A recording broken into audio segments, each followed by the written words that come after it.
Zdravo i dobrodošli. Večeras nas čeka sudir titana, koji bi mogao da preokrene tok cene Lige šampiona.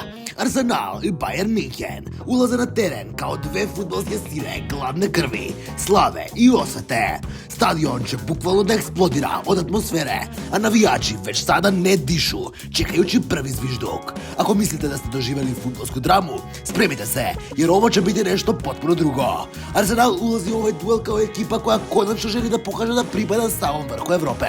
Brzina, pressing, preciznost, sve će biti na maksimumu. Artetina ekipa deluje kao mašina koja je tek počela da se zagreva, a večeras bi mogla da pregazi bilo koga.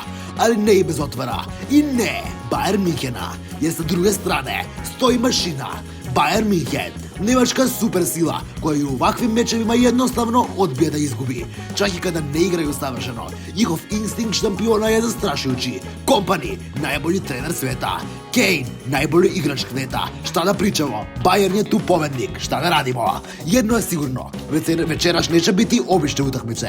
To će biti jedna ogromna pobeda Bayern Münchena. Da li će biti 3-0, 5-0 ili 10-0, to ne znam. Saznaćemo večeras.